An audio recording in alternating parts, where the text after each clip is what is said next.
Hello everyone. Welcome to my channel. Please subscribe and keep watching more details.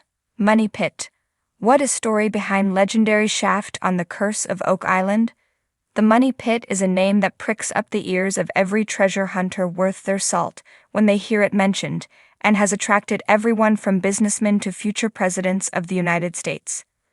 The origins of the Money Pit date back to around 1795, when a 16-year-old boy called Daniel McInnes from Chester in Nova Scotia is said to have paddled over to Oak Island to look for game to hunt.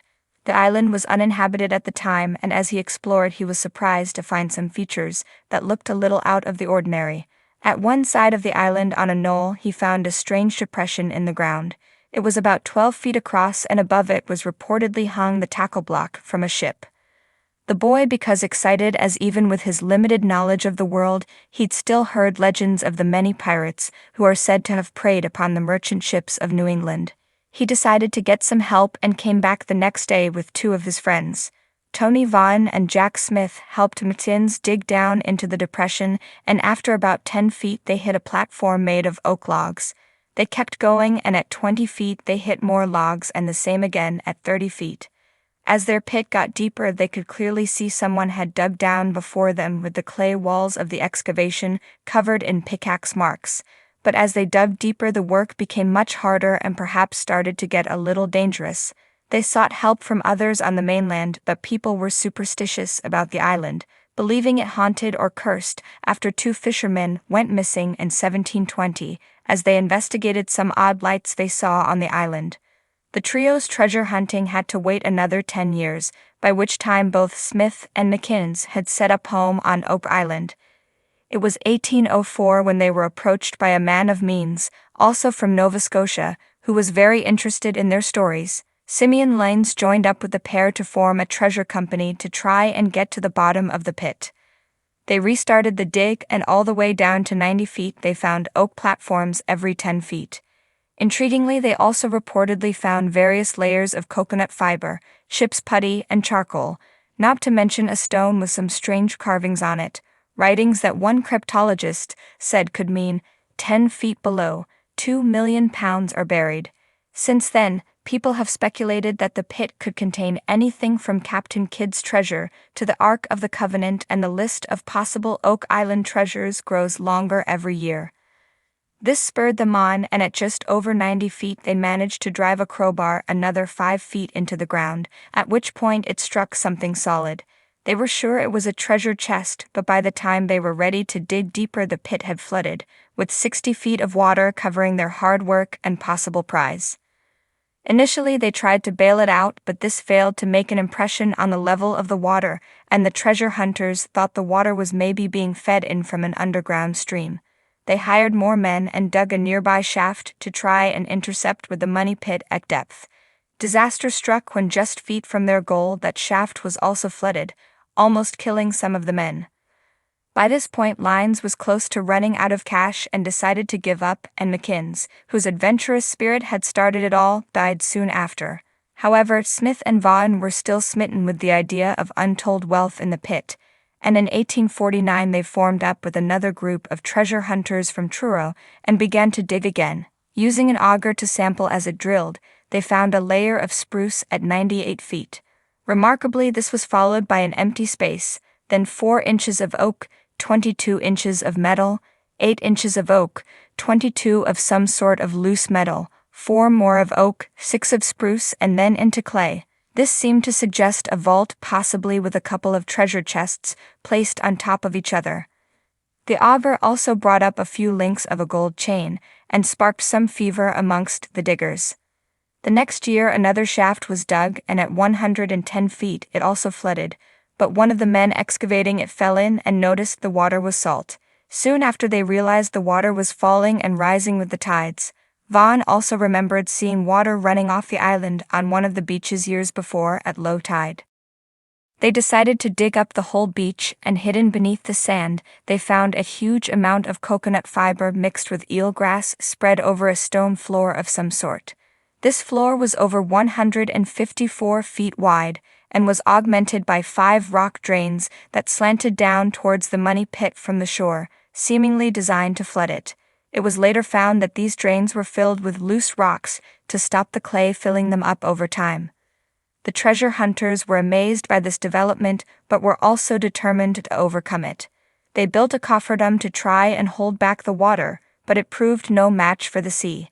Next they tried digging right underneath the money pit, but again their plans were thwarted when the pit seemed to fall into a tunnel and then an even bigger mysterious space. By this time the syndicate had lost a fortune, to the tune of $40,000, and with nothing to show for it. What they did get was a lot of media attention, and the legend of the money pit began to grow far and wide. This attracted numerous other treasure seekers, all with cunning plans to unlock the secrets and fortunes of the pit. Tragically and perhaps inevitably, all this enterprise led to someone dying, and one man was killed when a steam pump being used at the site exploded. The amount of cash being poured into the money pit also increased vastly. One company, run by businessman Frederick Blair, decided to try and block the flood tunnel at the shore using dynamite. They then put dye in the hole to check they'd managed to seal it up. This test proved they had, but unfortunately for them it also uncovered the existence of another flood tunnel head out to the other side of the island, where the dye was found in 3 places.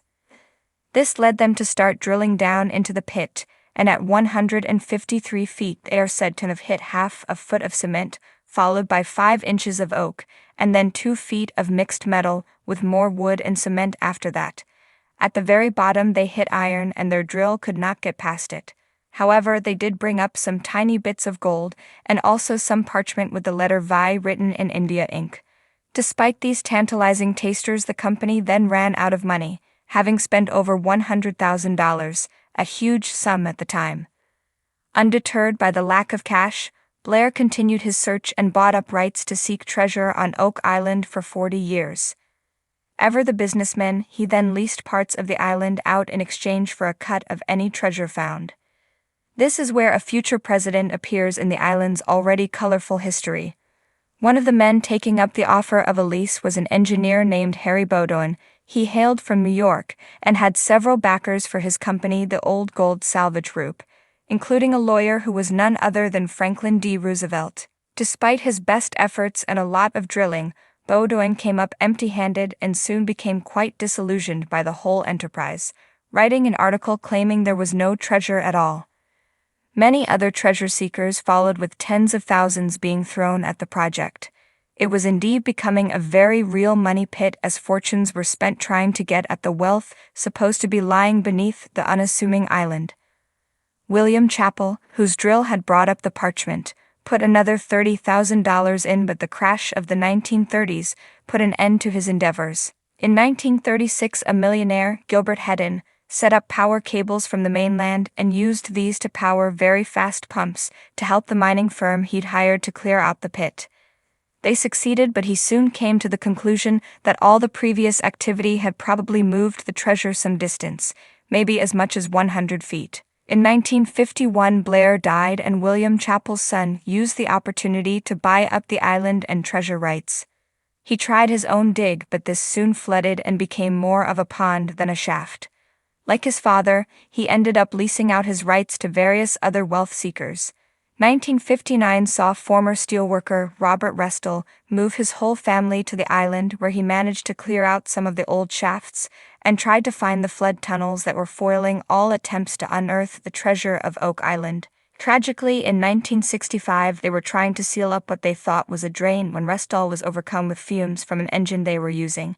His son Robert Rell Jr. followed him down, but he also fell victim to the fumes, with others then heading down to try and save them. In total, 4 people, Robert, his son Bobby, Carl Grazer, and Cyril Hiltz, died in the tragedy. Meanwhile, another man had leased part of the island and brought in a huge crane. Robert Dunfield used a 70-ton crane with a clam bucket to go down to a depth of 134 feet and to a width of 100 feet. He had to build a massive causeway to the island from the mainland, and yet despite the huge hole he had dug, nothing was found.